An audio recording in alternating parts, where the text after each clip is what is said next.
अगर आप भी शेयर बाजार, म्यूचुअल फंड, स्टार्टअप्स या सरकारी कंपनियों में दिलचस्पी रखते हैं तो सेबी की 18 जून को होने वाली बैठक आपके लिए बहुत अहम साबित हो सकती है। माना जा रहा है कि शेयर बाजार की सबसे बड़ी रेगुलेटरी बॉडी इस मीटिंग में 9 बड़े फैसलों पर मोहर लगा सकती है।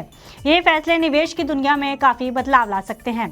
क्या इससे निवेशकों के लिए रिट्स और इनविट्स में निवेश करना और आसान होगा? क्या सरकारी कंपनियों को डीलिस्ट करना अब तेज और आसान हो जाएगा? क्या स्टार्टअप फाउंडर्स को ईसॉप का मिलेगा नया तोहफा? ये सब वही सवाल हैं जिनका फैसला इस बैठक में साफ हो जाएगा। आपको बता दें कि सेबी की अहम बैठक 18 जून 2025 को होनी है।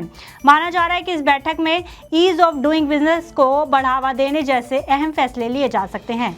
मीडिया रिपोर्ट्स की माने तो कुछ प्रस्तावों पर इस बैठक में चर्चा संभव है, तो कुछ को तुरंत मंजूरी मिल सकती है। विस्तार में बात करें तो इस बैठक में पहला अहम फैसला रिट्स और इनविट्स से जुड़ा हो सकता है।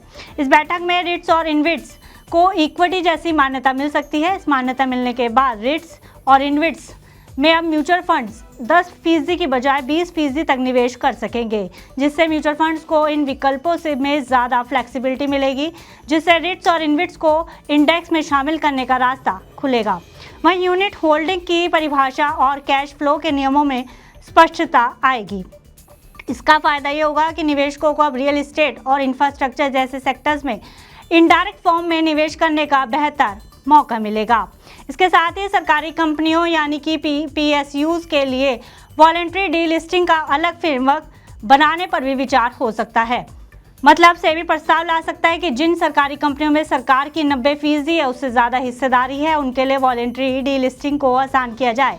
आखिर इसे लाना क्यों ज़रूरी है, तो आपको बता दें कि बहुत सी सरकारी कंपनियों में फ्री फ्लोट बहुत कम है। कई कंपनियों का मार्केट आउटलुक कमज़ोर है, लेकिन वैल्यूएशन बहुत ज़्यादा है। ऐसे में इसको लाने का फ़ायदा ये होगा कि सरकार चाहे तो ऐसे कंपनियों को बिना लंबी प्रक्रिया के शेयर बाजार से बाहर कर सकती है। इसके अलावा स्टार्टअप फाउंडर्स को ईसॉप देने में राहत दी जा सकती है। फिलहाल IPO से पहले प्रमोटर्स को ईसॉप यानी कि एम्प्लॉय स्टॉक ऑप्शन प्लान नहीं दिया जा सकता, लेकिन नए प्रस्ताव के तहत IPO से 1 साल पहले दिए गए ईसॉप्स को प्रमोटर्स होल्ड कर सकेंगे।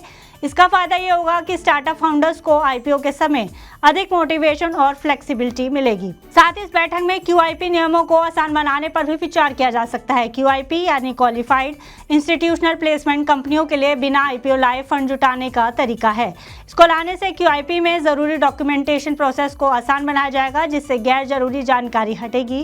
केवल जरूरी चीज़ों को ही अनिवार्य बनाया जाएगा। इसका फायदा ये होगा कि कंपनियां कम समय में फंड जुटा सकेंगी। इसका सीधा फायदा स्टार्टअप्स और मिड कैप कंपनियों को मिलेगा। इस बैठक में AIFs यानी कि ऑल्टरनेटिव इन्वेस्टमेंट फंड्स पर भी फैसला लिया जा सकता है। इस फैसले के तहत AIFs को अलग स्कीम यानी CIV को इन्वेस्टमेंट व्हीकल के जरिए को इन्वेस्टमेंट की मंजूरी दी जा सकती है। AIF मैनेजर अब किसी भी निवेशक को एडवाइजरी दे सकेगा, चाहे उस सिक्योरिटी में AIF का निवेश हो या ना हो। इस कदम से निवेशकों के लिए ट्रांसपेरेंसी और विकल्प बढ़ जाएंगे। इस बैठक में FPIs को भी राहत देने पर फैसला लिया जा सकता है। अब केवल सरकारी बॉन्ड में निवेश करने वाले FPIs को राहत मिल सकती है। FPI यानी फॉरेन पोर्टफोलियो इन्वेस्टर्स, अगर वो सिर्फ सरकारी बॉन्ड में निवेश करते हैं तो उन्हें आसान registration process, reduced compliance burden और सोवरेन रिस्क कम होने की वजह से अधिक छूट का फायदा मिल सकता है। इससे भारत में विदेशी निवेश आकर्षित करना और गवर्नमेंट बॉन्ड मार्केट को बढ़ावा देना आसान हो जाएगा। वहीं इस मीटिंग में सेबी के IT और लीगल डिपार्टमेंट के लिए नए एग्जीक्यूटिव डायरेक्टर की नियुक्ति पर भी विचार हो सकता है। सेबी अपने IT और लीगल विभाग के लिए 2 नए ED नियुक्त कर सकता है। सेबी पर लगातार बढ़ रहा है काम का दबाव, जिससे डिजिटल रेगुलेशन और कानूनी मामलों की बढ़ती जटिलता के कारण ये फैसला लेना जरूरी होता जा रहा है। वहीं NSEL ब्रोकर विवाद में सेटलमेंट स्कीम पर भी विचार संभव है।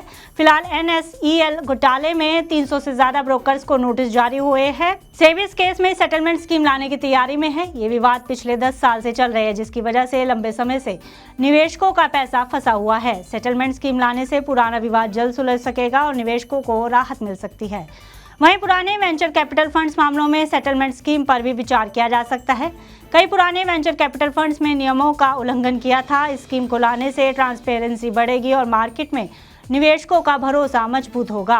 हालांकि क्लियरिंग कॉरपोरेशन को एक्सचेंज से अलग करने का प्रस्ताव है, जिस पर अभी और चर्चा होनी बाकी है। माना जा रहा है कि सेबी की 18 जून की बोर्ड मीटिंग में अगर ये 9 बड़े प्रस्ताव पास होते हैं तो इससे सरकारी कंपनियों का डीलिस्टिंग प्रोसेस आसान होगा।